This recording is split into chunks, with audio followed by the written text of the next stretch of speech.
Jackie,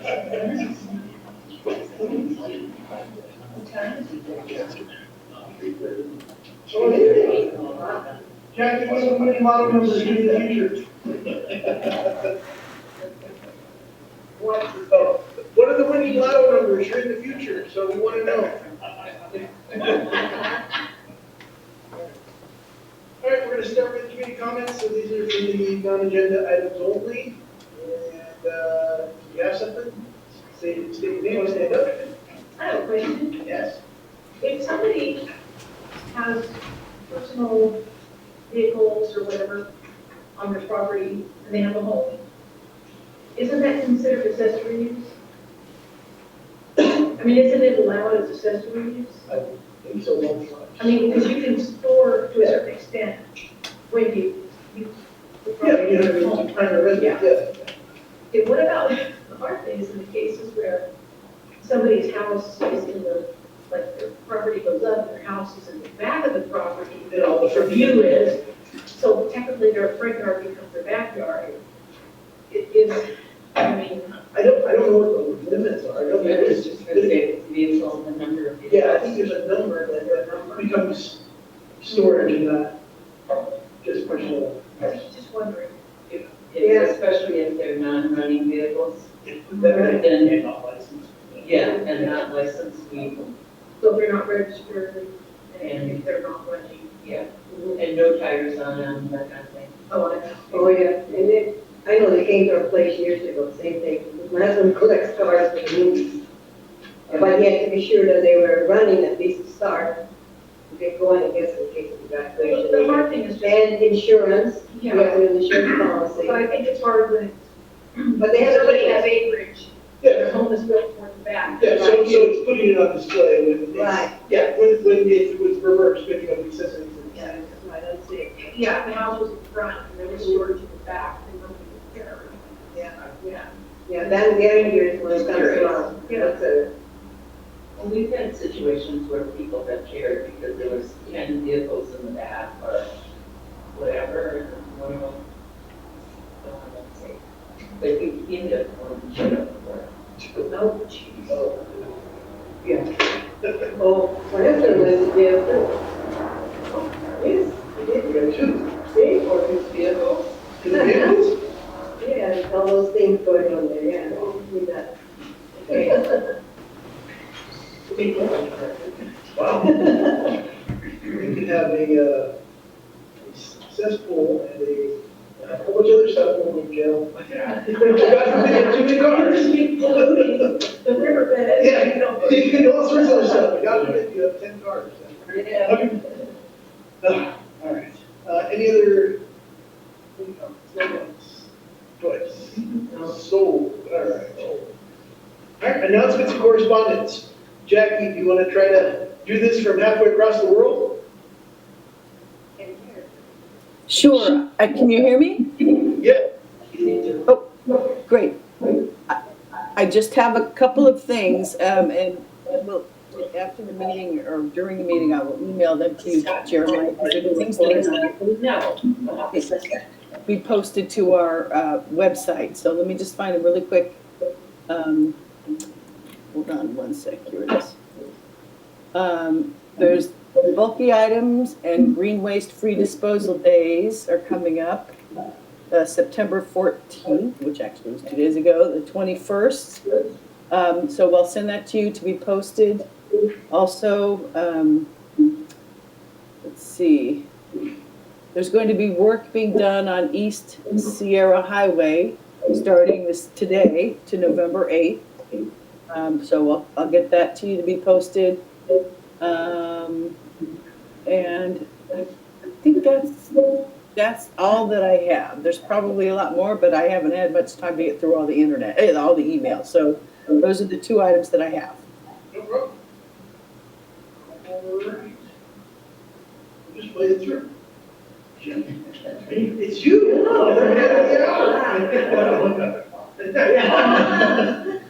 Things going on. So this weekend, starting Saturday, we have our book sale coming up. That'll be Saturday from 10 to 4. And then also on Sunday from 10 to 2, the great thing about Sunday is it's $2 a bag. So you come in, you bring a bag, you fill all you can for $2. Ah, Best deal in town. yes. Come on by, help support the friends of the library. They are the folks who give me a huge amount of support for programming and supplies. So every dollar you spend on them, it comes right back to us in this community. So great thing to do. Next thing I got going on is the following Saturday, I believe it's the 21st. Starting at 1 o'clock, we're having a big library celebration, kind of reminiscent of what we did last year. We'll have a petition, we'll have crafts and giveaways and all kinds of stuff. That starts at 1 o'clock and it goes through 4. So come on by, it'll be a fun time.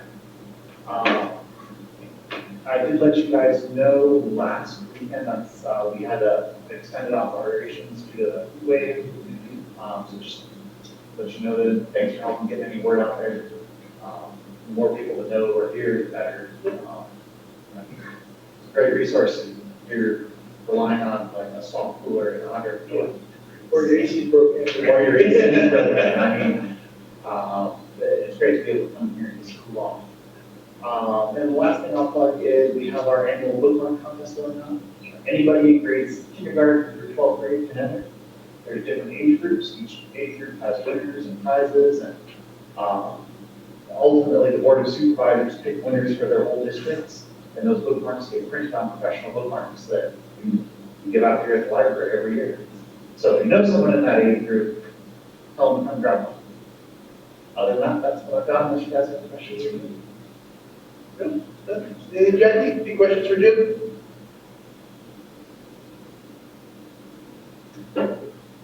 I think you're muted. Jim, I just want to let you know, I will make sure that I send that information to the school district because I try to forward those things for kids to know about. Unless you already have done that. I did email all the principals about it. Oh, you did? Yeah. Oh, okay, good. Hearing it more than one person doesn't hurt. Yeah. Okay, all right, I'll forward it on, I'll forward it to the district office. Thank you. Cool. Appreciate it. Thank you. Jim had it. I think it's Slim Dickens for representing us this evening. So we will move on to Debbie Martinez. Hey guys, Hey, so for the month of August, since we didn't get to meet earlier this month, we had 337 calls for service. July is the month that they do the corrections for all the stats. So they corrected 4 Part 1 crimes, so it went down to 9 total for the year, 2 for August. And then our property crimes were 7 for August, 51 total for the year to date. Which is a 0 change in Part 1 crimes, but a 25% or 28% reduction in property crimes with an overall 25% reduction for the year so far. when you say they corrected, is that like something got miscategorized? Or the DA decided that they pled to a lesser charge, or they didn't press charge? No, it has nothing to do with the DA. It's so deputies sometimes make errors when they're pulling statistical stats. So everything's in a reporting district. If you remember when I brought in the map, everything's kind of laid out in different reporting districts. So it could have been a Palmdale incident, which they pulled at 2646, which is Acton, right? And this mostly happens between you guys and Agua Dulce because the guys aren't familiar with the area. They assume it's all Acton or it's all Agua Dulce. So they tend to pull incidents that happen in Agua Dulce and give it an Acton stat. Now they do go through and audit them, so they eventually do correct themselves before the end of the year. But that's most likely what was going on. That 4 different Part 1 crimes got thrown on you guys that were probably Agua Dulce's. So. All right. Anybody have any questions? Sounds good. Yeah. Thank you. Thank you. Okay, no problem.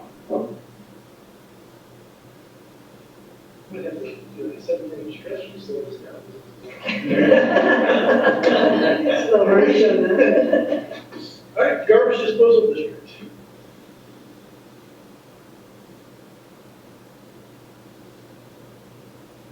Jackie, yes, she's there. Sorry, can you hear me? Yeah, Yes.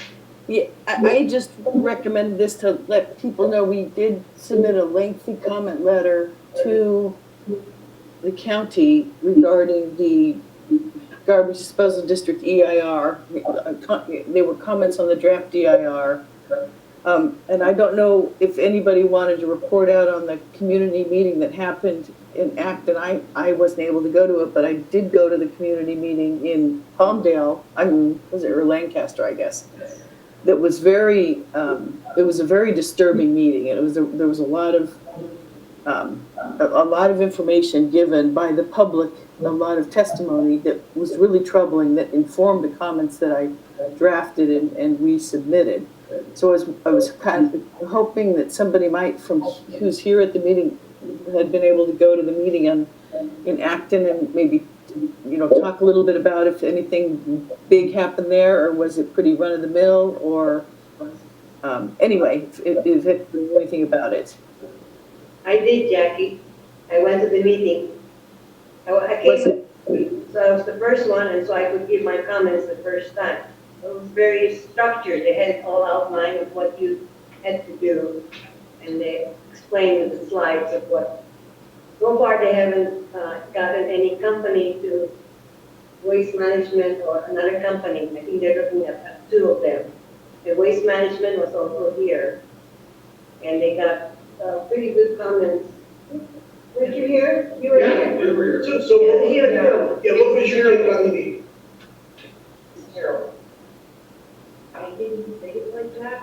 They were more concerned with how you will address your question. There's a big clock in front of you, and you better not go over your time limit. And oh, by the way, we will be answering no questions. Right. So in our mind, then why the hell are we here if you're not going to answer questions? They answered no questions. We were all here so that they could check off the box to say they came here. I texted Don Henry for the Aguadulce meeting, and I said, be prepared because it's going to be the absolute waste of time that we went through. Does it go to your concerns at least? They just let you talk, but they wouldn't respond to anything. And then when your minute and 27 seconds is up, This is something we've been talking about is that, we've had several conversations about like this is what has to change. They have been told they need to go, interface with the community.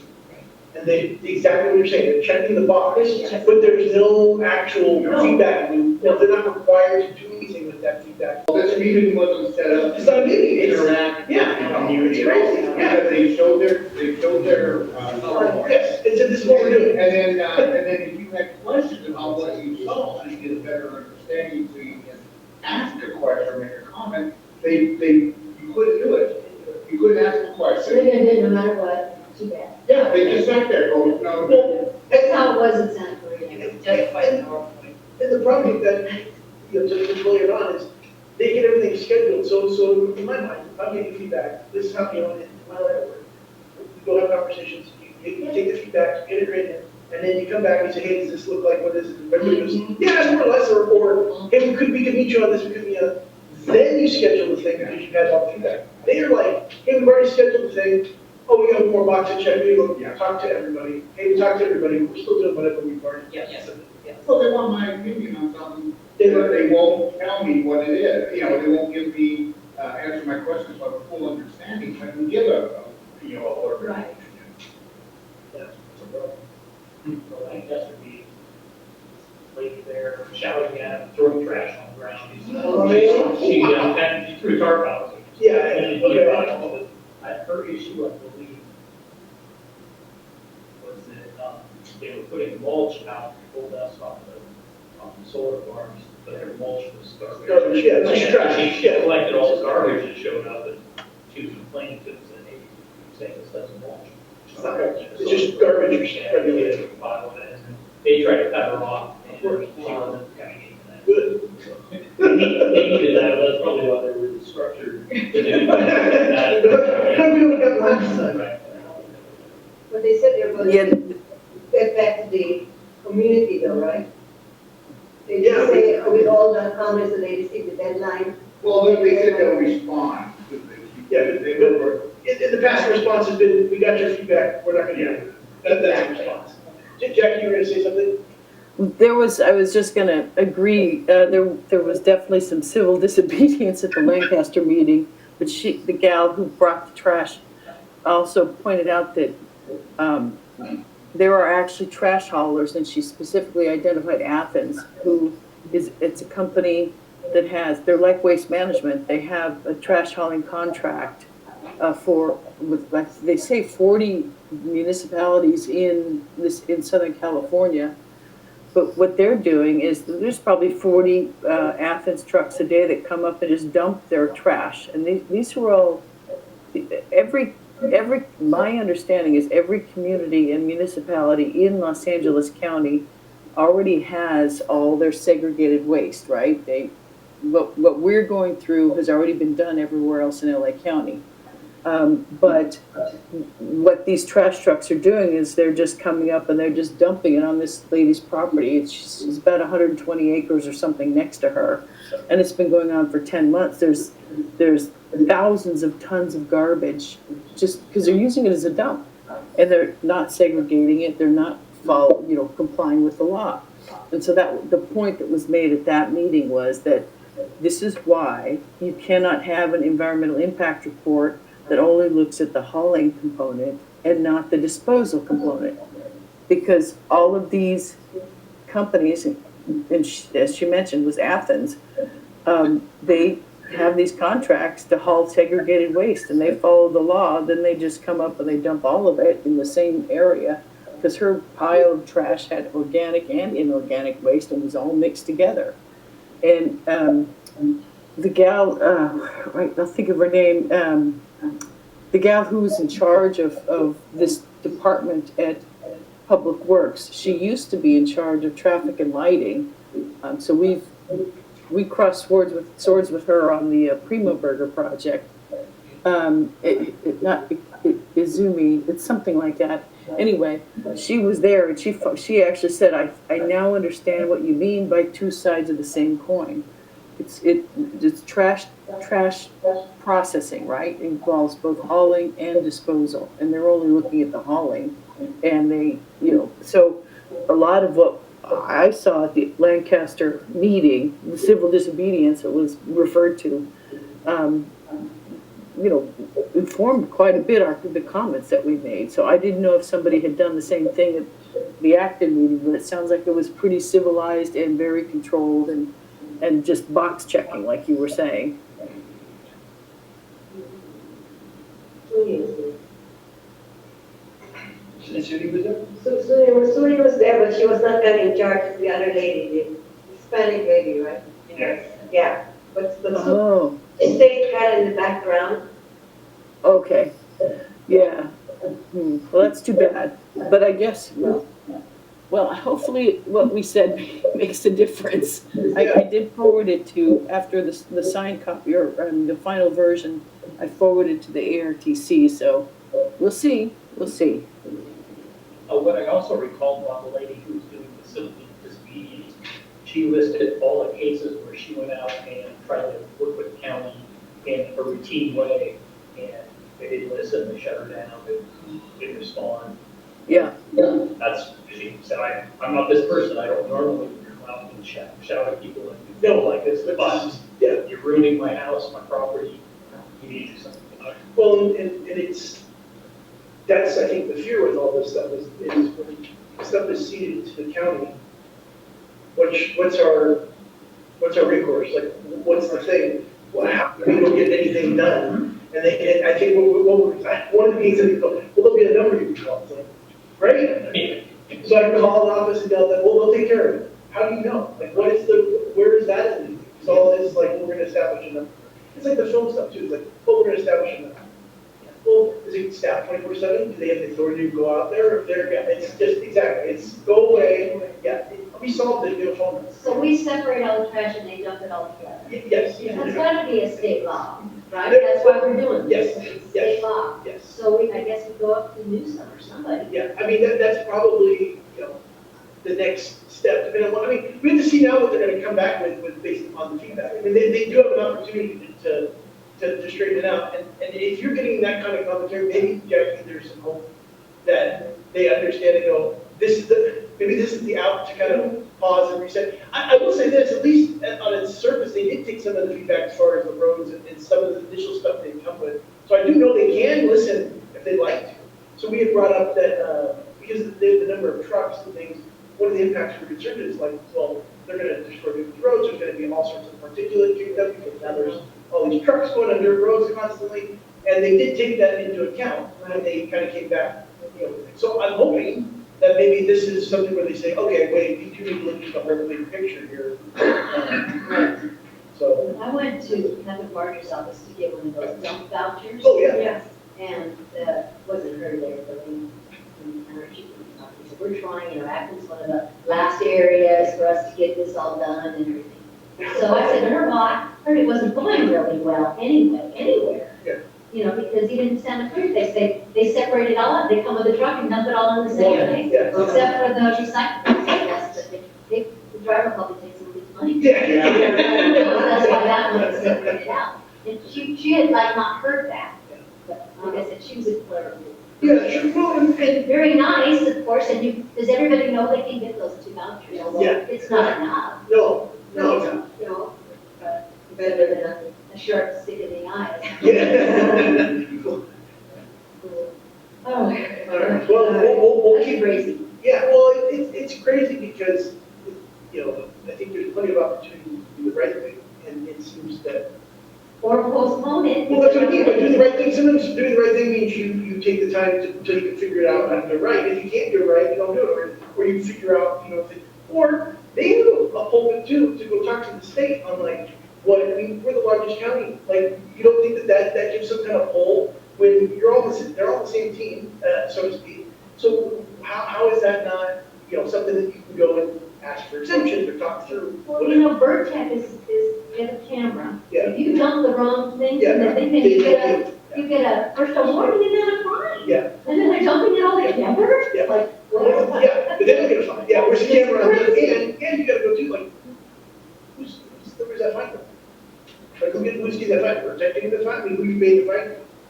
I don't know. But under growth, you know, I think it's just mirrors the problem we have with the county, is they don't take our lifestyle into consideration. Correct. They think we're a suburb of Santa Cruz. Yeah, when you're a hammer, everything's a nail, right? So it's like, it's so different when we say, hey, we want trails, and we don't know how to do trails. But you can figure it out, like, you have. Like a little green barrel that we're all supposed to put our grass in. Yeah. Yeah, you know, yeah. A little bit of- All it down to, like, on our street, on Ranchitos, you get, everyone hauls it off Hubbard. Everyone brings it down to the end of Hubbard. Well, there's 84 homes. Yeah. Yeah, that was one of the crazy first ideas, was that they were gonna say, if they couldn't get agency from, if like, you know, 4 houses in, somebody says you can't go on Hubbard, everyone on Hubbard's gonna have to bring their trash down to the SGD. Yeah, all your trash cans, all your separated trash cans, figure out how to get it down. Well, I heard the crows were behind that. Yeah. They probably do it too. All right.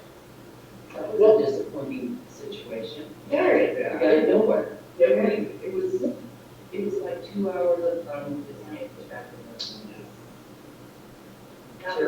Hey, but we got to check the box. And check the box. They just need to Community outreach. redo their. Well, and that's the thing, I think that for all, because it's not just this, it's every single thing that you do. It's like literally, we've had emails from even some of the folks, and I don't blame them because, you know, I know they're getting, whoever we're talking to isn't usually the person at the top of the food.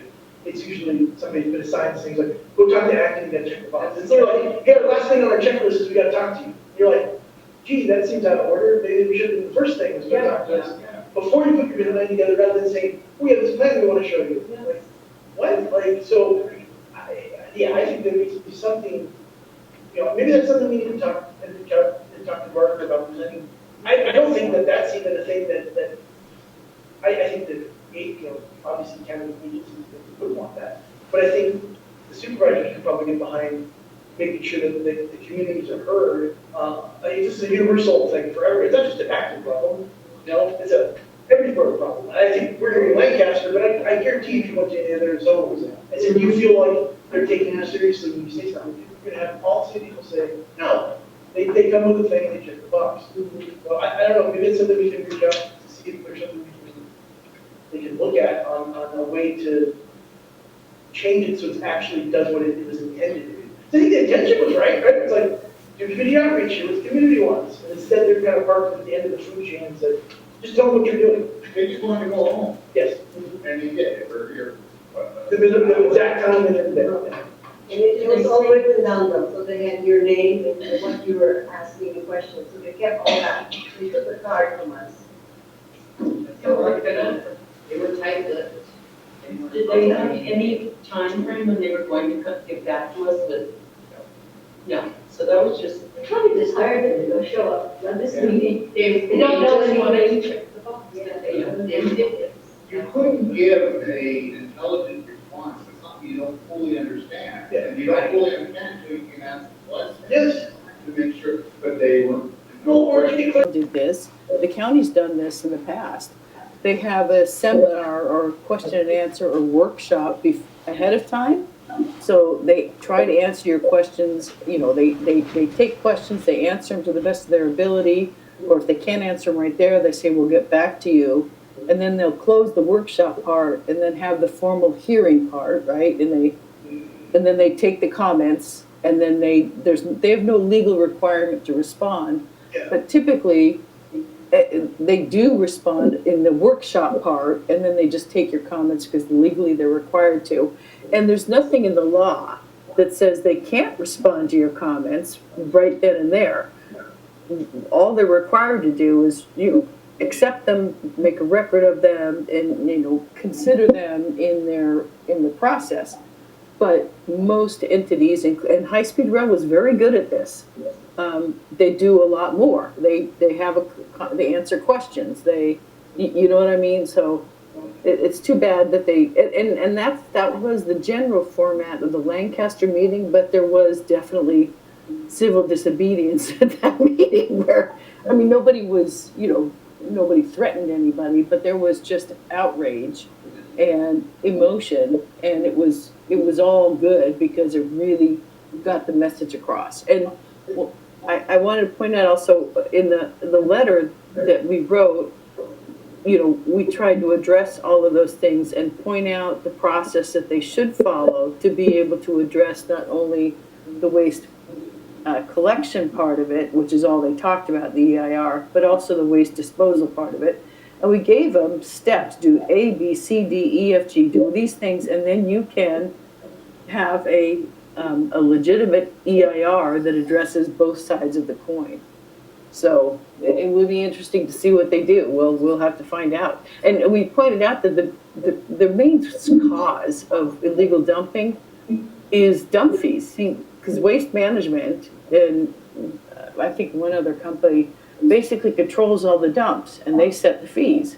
And that's why Athens, I believe, I mean, I don't have any evidence, it's just my observation, but that's why Athens is just dumping in the desert. They're just creating their own landfill because Waste Management charges way too much money to dump it there. And that's not how, we pointed out how Orange County does it, and how Waste Management dump fees are 10 times higher than they are in Orange County. And so, so that's also the root cause they really need to deal with. When the county basically gave away all the dumps, because the county used to control them, at least the ones in Palmdale and Lancaster, they kind of turned them all over to Waste Management, and Waste Management could charge whatever it wants for dump fees. It's really a stupid system, and that's not how other counties do it. Anyway, so thanks for that report on what happened in Acton. It's a little disturbing. All right. Well, from one disturbing thing to another, that's something. I was just thinking that waste management behavior might be negative. Yeah. For sure. Okay, September 4th, I got to go speak to the Acton Seniors Group. And those seniors, that was great. They were a great audience. And They never heard of it before, yes. Well, some of them had, and they asked some good questions. I was really happy to help educate them a little further, but that was fun. Also, I got finally got a response from Anna Zarley, who is Tom Lackey's district director. And she said she's going to be coming up with some dates for us to hopefully meet with Tom Lackey, talk to him about our best mess. He's been the last of the Mohicans. I've been able to talk to everybody else, but Tom Lackey is the hardest one to get over. We also found out at the last town council meeting that on October 8th, the board supervisors would have the franchise agreement for the transmission line of Humidor Best on their agenda. And this is the last piece of the approval for this project. So this is the transmission line that would connect the Best to the substation and the grid. And the Best can't operate without it. So this is the last bit of approval, and what they're going to have on October 8th is a resolution of intention to adopt. And I'm sure the board is probably going to pass it with flying colors, 5-0, but it's our opportunity to write letters, speak in person. If you'd like to go to the meeting, I can help you with times and directions for that. Also, you can participate online. If you go to the board supervisor's website, there's a whole thing there that'll tell you how to participate by calling in. So there's multiple ways you can participate, but the easiest way is write a letter, and then that letter verbatim goes into the official record. And for our lawsuit, it's wonderful. For the more letters we have, the more protests we have, the more opposition. Jackie, I thought transmission lines were required to go through CEQA, yet in this franchise agreement, it says that it will be exempt from CEQA. Can you explain that?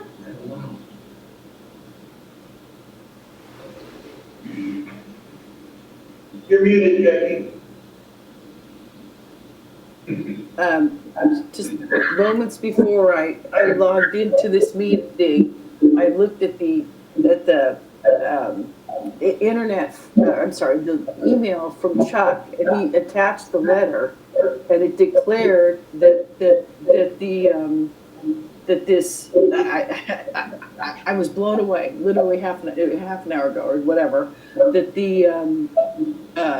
the transmission line is exempt from CEQA both as a standalone project and in combination with the BES. I haven't had a chance because Chuck just sent it like 8 or so hours ago, and I wasn't aware of it. I wish I had read it now in detail, but it isn't exempt from CEQA. So I don't know what his justification is. I can take just a couple of seconds and look at it and see. They quote categorical exemptions again, 1, 3, 4, 5, and 11. Already been over those, and none of them apply. So I don't understand how they can do that. And then they quote all the CEQA, the code 15, whatever all those code numbers are. There was like 4 or 5 of them. That's very important. I haven't had a chance to look all those up, but I know the categorical exemptions, we've read those before, and none of them seem to really apply. I don't know, maybe I'm wrong, but I was shocked that they were automatically giving this thing an exemption to CEQA. And also wanted to let everybody know that in this franchise agreement, this is basically the contract that allows Humidor to transmit energy to the grid, and then basically the county's going to make lots of money off it. But it also indemnifies the county. And the indemnification is broad. Like, if your property values drop, not their problem. If you can't get fire insurance, not their problem. If you get your water contaminated, not their problem. I mean, gets out of everything. And it's all listed. All these things are specifically listed. And of course, the developer has to carry insurance for water contamination, soil contamination, things like that. But I don't know, who's gonna help you if your house drops, $75,000, $100,000 in value, or becomes unsellable because you now have this 440 shipping containers down the street. Nobody wants to live by that, full of batteries. But, Or no water. or no water, yeah, or contaminated water, or, there's just so much wrong about it. I've been composing a big long letter I'm gonna send it. But I'm also planning on going to the board of supervisors here in the meeting on this, so hopefully I can speak also. Can I speak and send in a letter? Sure. Of course. Well, I'm, October 8th, already down there, or online. well, I'm thinking, the Acton Town Council originally filed the protest on the very first resolution, and I'm thinking we need to file another protest on this resolution, because under the law, they can't, the way the California Public Utilities Code works is they have to adopt this resolution of intent, and then within 30 to 60 days, adopt the ordinance, or deny the ordinance, or recommend changes to the ordinance. But they can't do the latter, the latter three, approve, deny, or revise, until they've addressed, or until they've looked at the any protests that are filed, and determined whether it raises substantive issues, and address if there does raise substantive issues, those substantive issues have to be addressed before they can do the final three, approve, deny, or modify. So I think then, I don't have this typed out, Kelly, but I think then I'd like to move that we look at the package and file another protest, similar to the one we filed before, which was never answered.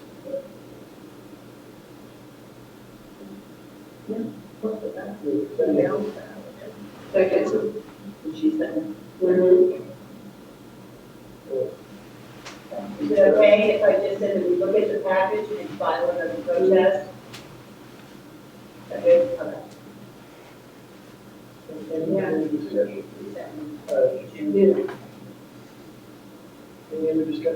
Yeah, I have a question to ask you. Brittany? I have a question. I am based on the news, the letter. Okay, Kathy, are they asking us to write a letter in their favor? Oh, yeah, that too. Oh, So, yes. we'll cover that right now. There's been phone calls from the developer, and there's been letters from the developer going out to residents once again. Like, it's not the first rodeo with this. And the letters, Greg Denton, the letters are asking the recipient for their support of their project because their franchise agreement for their transmission lines going forward for the board of supervisors, and they really use your support. Right. So, and they said that if you have any questions, or you can just call us or email us, so we can really use your support, or even attend the hearing and the, so everybody knows what they're up to, and everybody knows what to expect if they get the phone call. Or if they get the letter, I publish one of the letters and just black out the recipient's name. And let everybody know about the phone call when you offer to write letter on their behalf. Now, I have asked people to write letters to Captain Barber in opposition to this project. And I had a resident say to me, well, it would be great if I had a form letter. And I said, yeah, but you know what? Then I'm acting like Kennedy. I'd rather it be in your own words. Here are some points you could mention in your letter. And I just listed a whole bunch, like 8 or 9 things that they could draw from to create their letter. But I wanted it to be in everybody's own, their own words, because this is a very, I think, an emotional thing for our community. And I don't want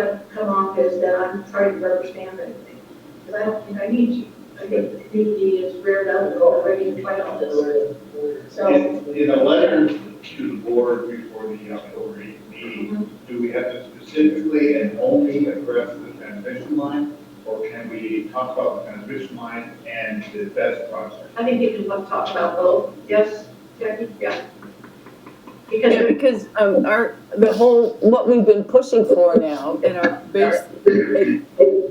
our basis of our protest originally, which was now a year and a half ago, I think, that it was filed in January of 2024, or 2023, was that, they're only approving the transmission line and they're ignoring half, the environmental aspects of the other half of the project, which is the BES. And it appears in this letter, which I haven't, like I said, read cover to cover, that they're saying, oh, well, it's exempt by itself as well as in connection. So yes, they're finally acknowledging that this is part of a whole project, but even then it doesn't matter.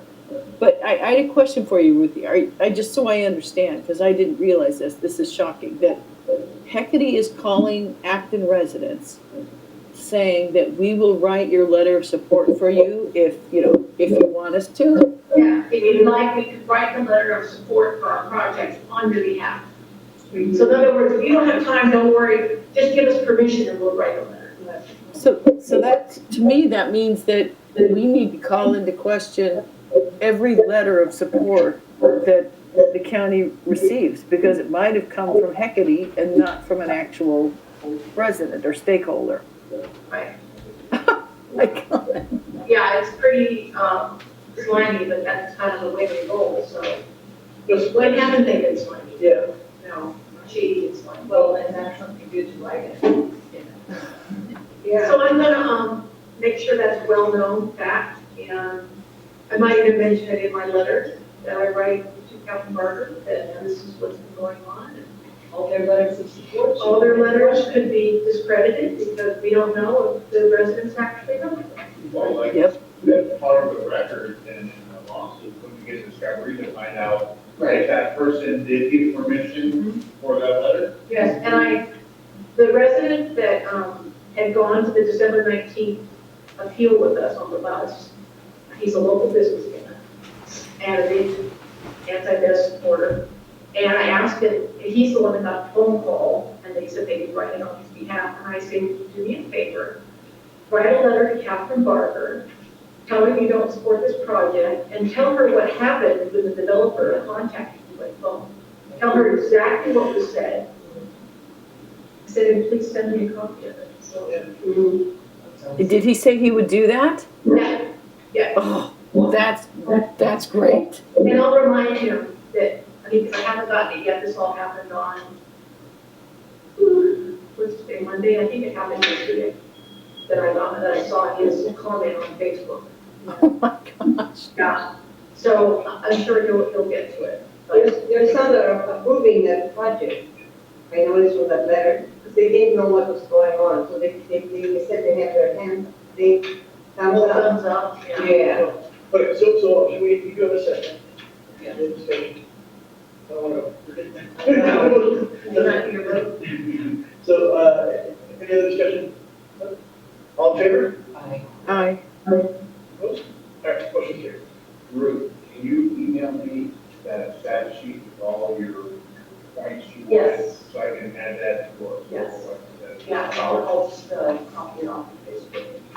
Is it better to do a, snail mail or an email? I think email's okay, isn't it, Jackie?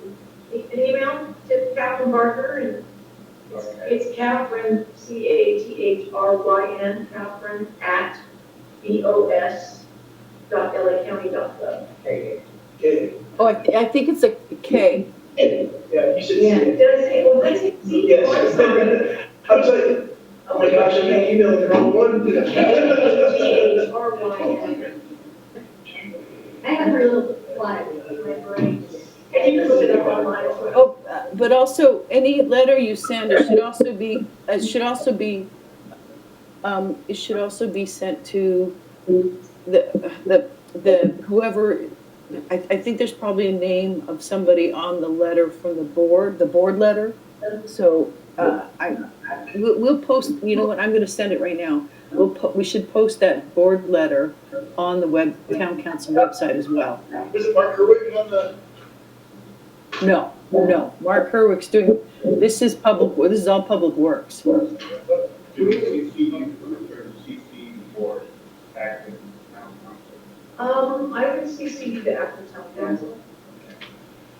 Just so that they know who's writing, and you can CC me too, if you want that. I haven't made it before. Yeah, just for proof, you know, who's sending them in. Already had other people say that they think residents already done, you know, it'll get to them, just benefit Margaret. But, what else did I want to say? I wanted to say a couple of things here, sorry. We confirmed that, because I finally was able to see the site plan for the BESS, and it's confirmed that the batteries are going to be lithium iron phosphate. They were originally going to be lithium ion batteries. In the original site plan, it said lithium ion.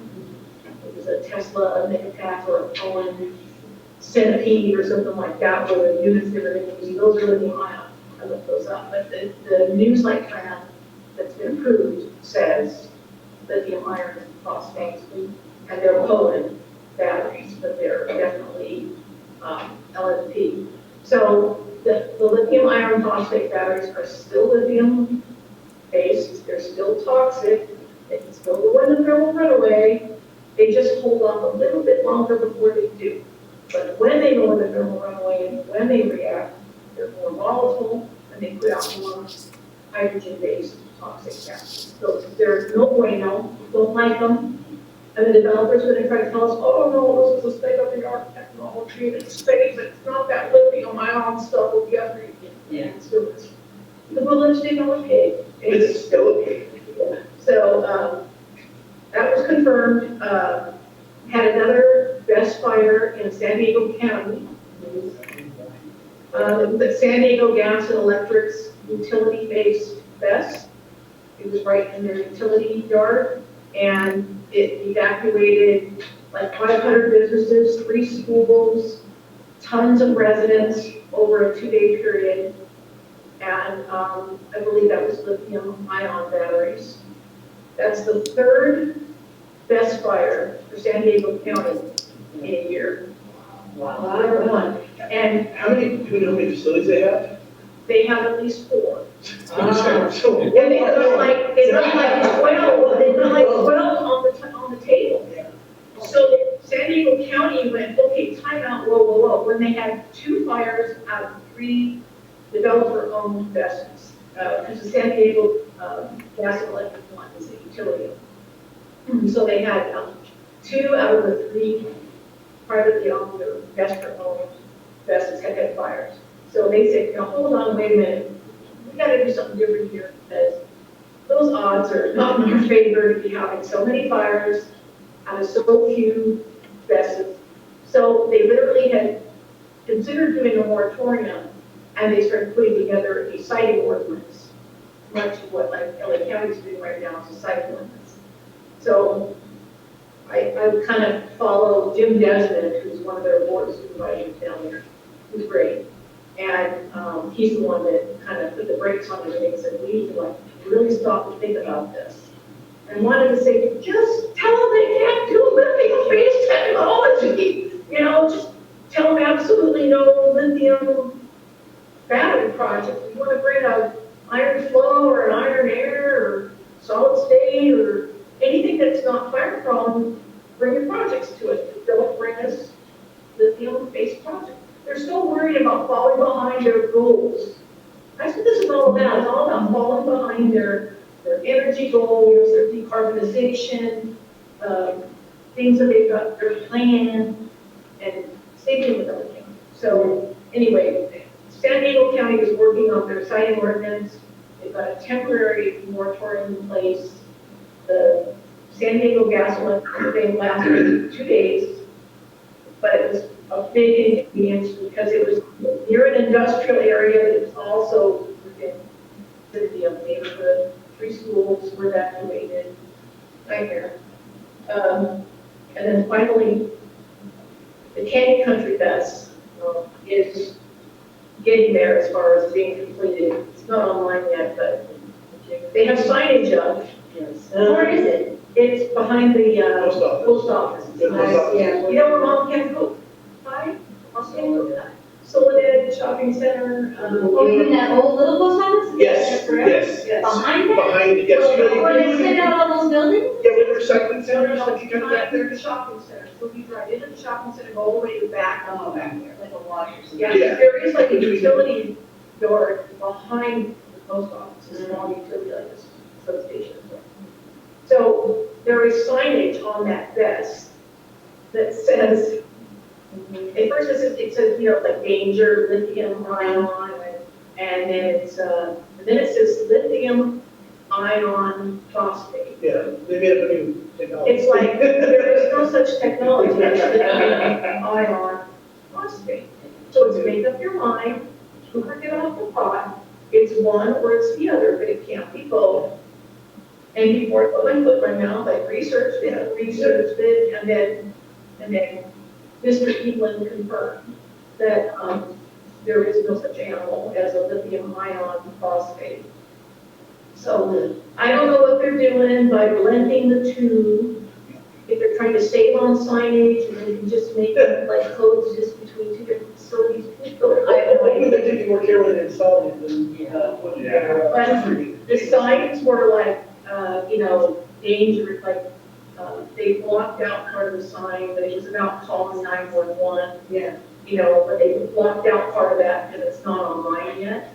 But it's very ominous looking, the signage is very ominous looking. Oh, and there is a fire department plan on the door of off of Jason Drive and Canyon Park Boulevard, which is, you get off the 14th freeway at the Upper Princessa, you make a right after you go to Costco. The first signal is Jason Drive, and you make a right there's apartments, there's condos, go straight down, and there's like a smile shape, I call it smile shaped green belt, amongst all this high density housing.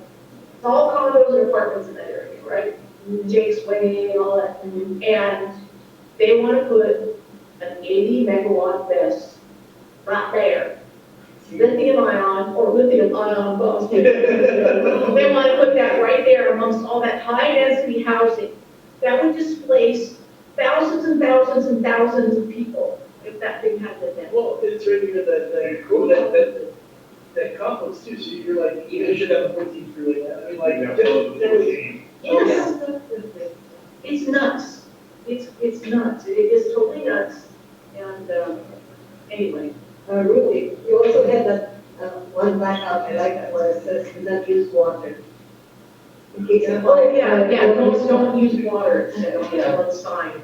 I should have pulled them on my phone. Yeah. Pictures. My friends took pictures and sent them to me. But I have a question for you. Yes. Because you seem to have researched a lot about this.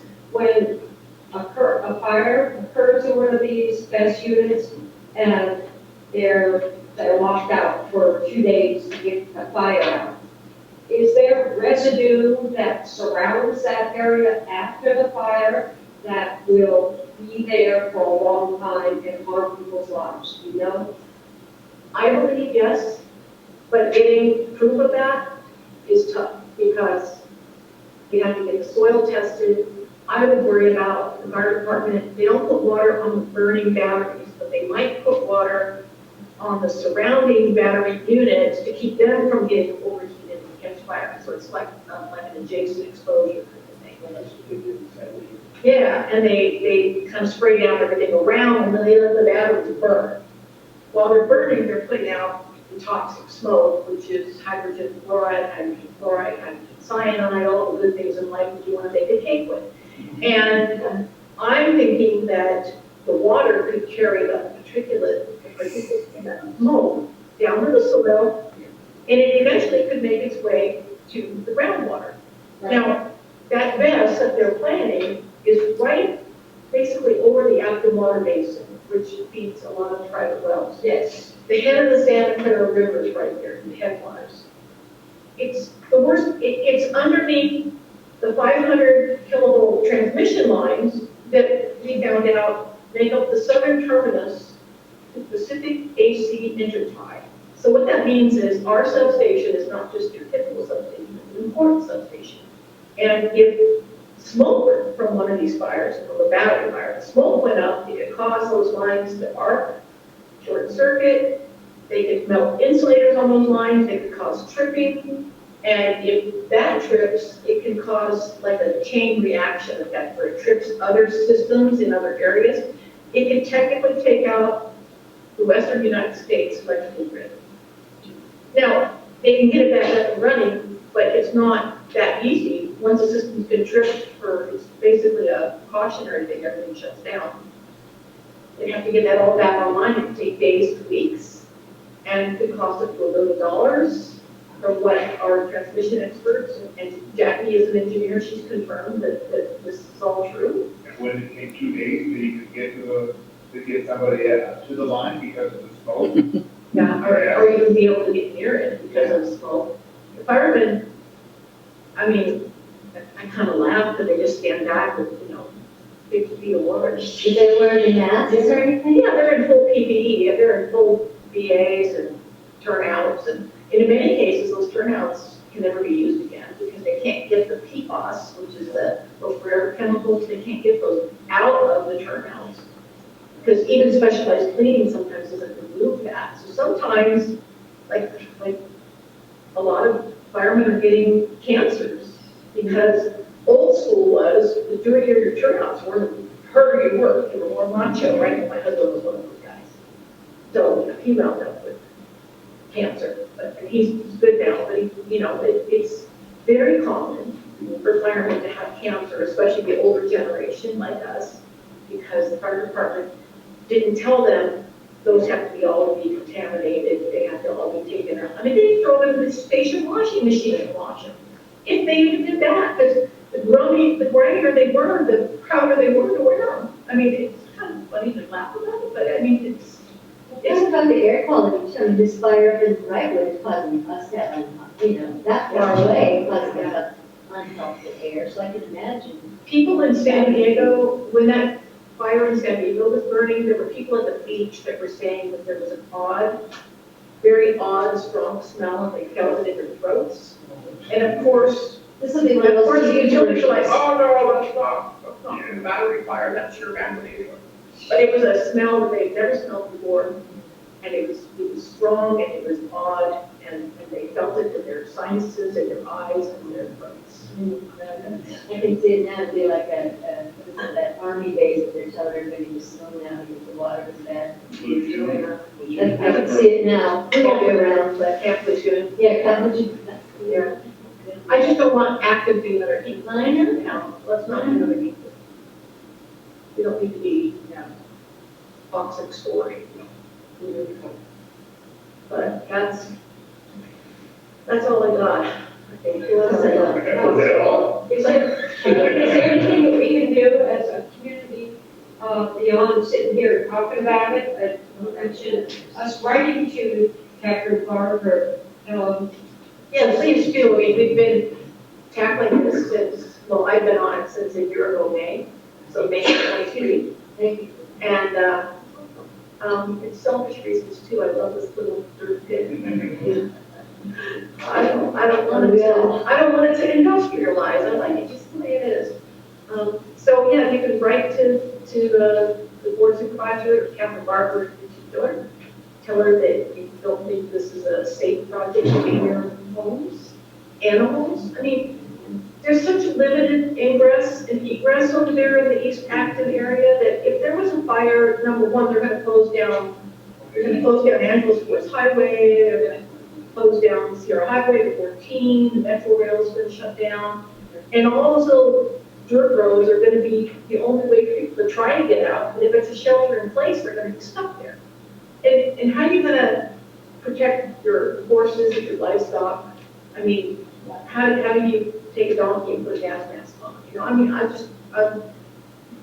I have a resident that's very concerned because she has a donkey rescue and senior horses, and she says, what am I going to do with all these equines? How am I going to protect them? I said, well, just pray for them to go in the opposite direction.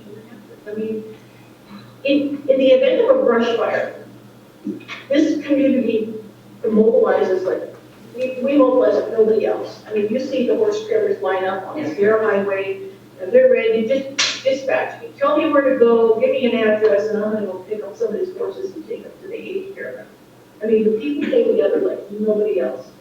But in the event of an incident like this, there won't be that kind of time. So I'm going to insist that the fire department and the developer, even though they by law have to coordinate a plan for an emergency response and action plan, I want one for the community. I want it on a website that's available 24/7 for residents. I want a siren that's going to go off when there's an event. So you hear like the old school, that remember the Cuban Missile Crisis back in the 60s? Okay, my age now, okay, whatever. But yeah, I mean, that siren could go off. Yeah, but that siren could go off and it would notify everybody within earshot that we have an incident at the best facility. They could seal up their doors and windows, they could turn off their AC and their heater or whatever, or take care of their animals in the little bit of time they might have. Get their kids. Get their kids, or keep their kids at school if it's further away. I mean, our community needs to feel prepared. If we're going to be forced to deal with this project, I hope to God we are not, I hope we can stop it. But if we are forced to have it, I am going to fight tooth and nail to make sure that our residents feel like they are prepared, they have a plan, and they know what to do in the event of a fire. So, I said my piece, I'm off my soapbox now. No, keep going. Well, thank you for your. On to elections. Elections, yes, so, Pam, do we still only have the two? Okay, so we have 4 of our members up for reelection. 2 have turned in their applications. I know has not, and Jackie has not. So we're hoping that we get their applications, because we actually have 9 seats with 5 of us. We have 4 more empty seats we could fill. So we I've talked a lot with Jeremiah, because Jeremiah was having second thoughts about, because he's so busy, he's trying to get his master's, he's got all the family things going on, and we have thrown around the idea of possibly only having 1 meeting a month and calling a special meeting if we need to, right? What if we had something that popped up and Jackie's like, oh my gosh, we need to vote on something, we call a special meeting and only meet on that subject. But only have 1 meeting a month that people feel like that they need to come to. So we might get some more people that will decide to. Was it Zoom call? Zoom call. We can Zoom. Yeah, I think They're not we're always the seeing best on the Zoom. When, I've been out of commission for a little bit, and I tried to do the Zoom 2 or 3 times, and you can't hear. I'm amazed that Jackie's getting this great of reception, and she can hear us, obviously. You just gotta go to Europe. I was just up the street, and I couldn't hear. Our internet's not the best. It's an interesting problem. What we're, we gotta just dovetail on what Joe's saying, it's just, we kind of pleaded with folks like, hey, turn your hand ring, we really don't bite, we can use the help, and since we're kind of not getting that, the burden kind of lies with the folks that are here, and so what can we do to hopefully hang on a little bit longer in that? Is either get more people on, and then we can totally just continue. Well, just to put it in perspective, we have not had enough people run for seats in the last, I'd say, 6, 7 years. More than that. Okay, 7, 8, 9 years to. I'm not bound by any rules, so I can be naughty, I can be nasty, I can be Well, yeah, she doesn't have to vote. Yeah. I'm not bound by any rules. So again, I think the overarching thing to say that like, hey, please, we'd love to have some help. It doesn't require a lot. It really does not. I know you see guys, all this stuff. You'll find your niche of things that you have an interest in or that you may know something about that the rest of us don't. Everybody up here has got some little thing that they know a lot about. And it's just really just caring enough about the community. Obviously, all you care enough that you're sitting here, so we have to be here to run this thing. You guys all don't have to be here. So you care enough to be in that seat. You just be sitting up here with us. So that's my. At least consider it. I actually put a thing on social media and kind of let people know that town council, needed more bodies and, you don't have to, I think some people are intimidated by the process, and when I was on, I was just an old hairdresser. I mean, what do I know? I never went to college, I never do anything, right? So you bring your life experience, and then maybe you find that you write a decent letter, or maybe you find that you deal well with county people and they put you in charge of making a phone call, or maybe they find that you like to research. They may have you read a letter and mark out things that need attention. They will find your strengths, and they will fine tune you. And you will be smarter for having served. 1,000%. I know so much about stuff that I never know about. Or care to know. Or care to know. But I find it's helpful to have lots of things. I'm able to, even people don't think because I have an understanding of how things generally work. It's generally the same no matter where you go on kind of things. It might call something different, but it's given me a deeper understanding of that. You get to meet a lot of residents, you meet a lot of people, and there's just something really great about giving back in this way, and it really is, especially when I want to be very minimal with it. So, you show up at the meeting, there's some emails usually between things, but Well, some people give 24/7. Certain people that give 24/7. I'm trying to sell it. Certain individuals. Okay, now the truth comes out. Yeah. But that's because she's got so much up here. So Yeah. she's kind of you kind of need her. And she's the letter machine. She cranks out them letters and, So, but not everybody has to. We all work really hard to try to simplify. Yeah, I mean, there's people taking notes and people with minutes and making phone calls and, everybody does their part. And we really did a lot when high-speed rail first started attacking us. And that's the reason that I came on board 12 years ago, was because they informed me that the high-speed rail was going under my house, and we had just built a new house. And I was like over my dead body, because I was married to a general contractor who is now deceased, and that was the first house he'd ever built for us in the 48 years. So I said, no, you're not having my house. I'll fight you guys. I mean, we made trips to Sacramento. We've done whatever we had to do to protect our community. And I know there's a lot of people in our community that feel the same. They love living here. We don't want it to change. We want some help. And, things happen in our own lives that are a little tough, but we keep going. Jeremiah's had it. We've all had some bumps. And I have friends right now in the community that are talking about some other people that maybe they can inspire to get on here. And I know we wanted to bring it down to 7 people instead of 9. Yes, we'll see what happens at the election. Yeah. It makes more sense for the size of our community. Well, we can always increase it. Yes. The way that I get it is based upon the current levels. It's very difficult to form things, and it's a real problem. So it's kind of touch and go at a particular week, and that it shouldn't be that way.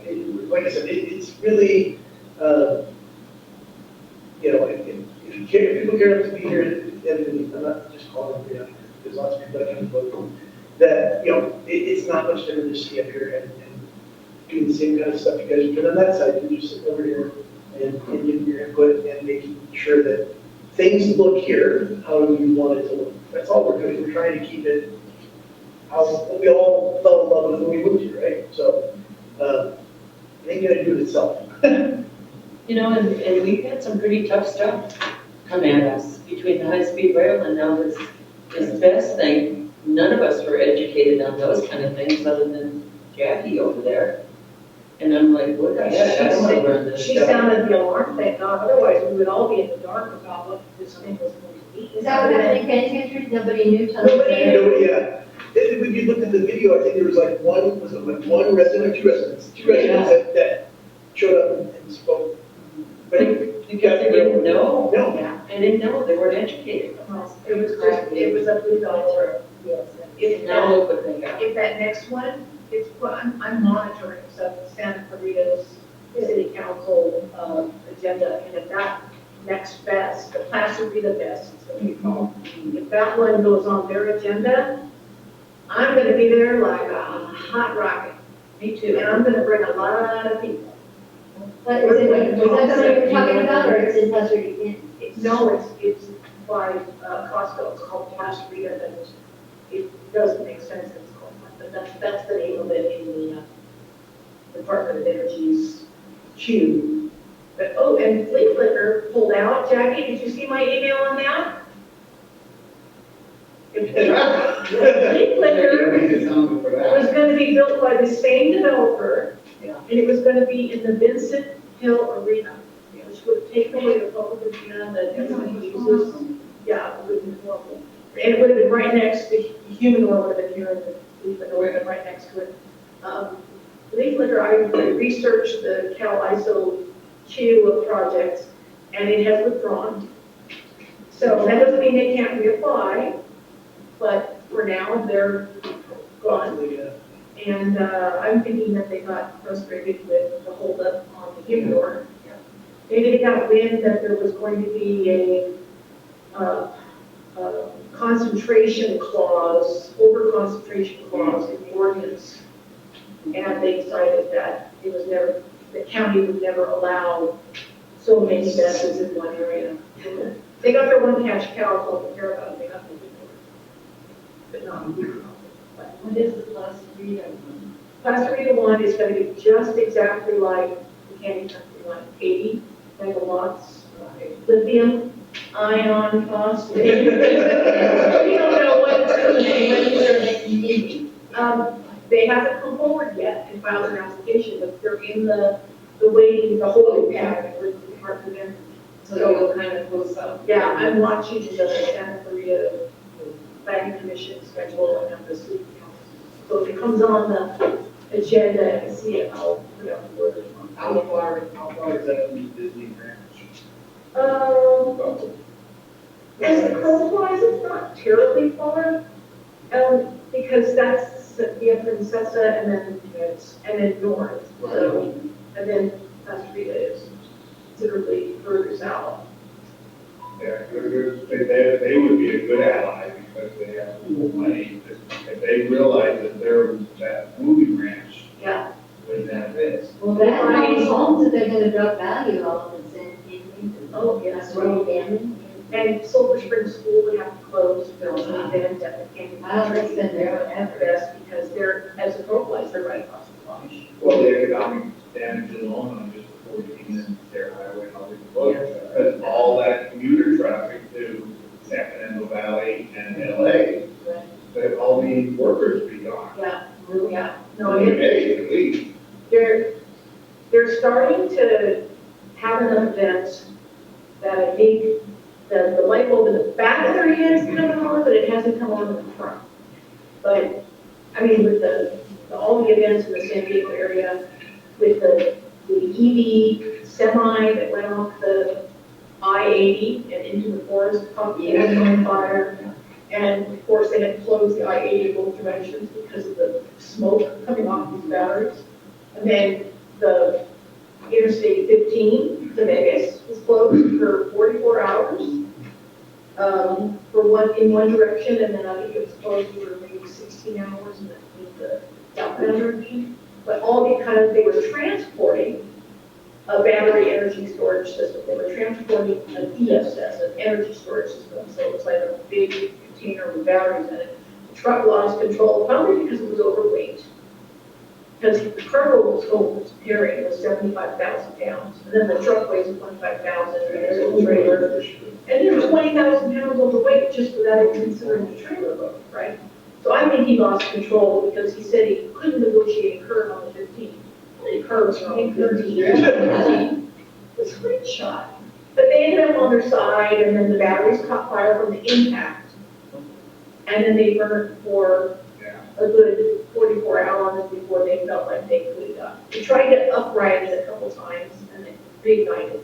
And then when they finally ended up doing was clearing some of the desert out on the side of the 15, they got a big crane in there and drug that puppy on its side and drug it into the desert, into the cleared sand. And they parked fire trucks there for a couple days, and then it was just a water tender and porta potties and like a babysitting crew. For weeks, 2 weeks later, that thing was still there with the water tender and, yeah, it was And nuts. we still don't know how safe this is for the fire. It's not safe. That's a question that has bothered me throughout this whole thing. But Our little fire station up here, they won't go on that call. What they'll do is they'll go to surrounding residents and help protect residents or help them evacuate, but they're not equipped or qualified to want a hazmat run like that. we don't need them. You know who's gonna go on that call if it happens? They're gonna come from Golden Valley. Oh, good. And that's the hazmat station, 150. Wow. Probably in the middle of like a 5 PM traffic. Yeah, 5 PM Friday. It's 20 minutes on a good day. Yeah. Yeah. From Bull Valley. Those are all comments that we need to put in our letters, all of those. Yes. Yeah. Is there any reason why they can't go out in the middle of the desert where No, nobody? There's no reason not to. Because They just don't want to. I've researched it, and I know Jackie has confirmed it, there is no operational reason why a vest has to be near a substation. Is that correct, Jackie? I have looked and looked, and the only thing I can determine is it's approximately 800 and close to $900,000 per mile to run an underground transmission line. And so this is what it's all about. How close can I get to the substation because $1 million a mile and I'm saving? And I think that's what it's all about. But how many solar farms and windmill farms have integrated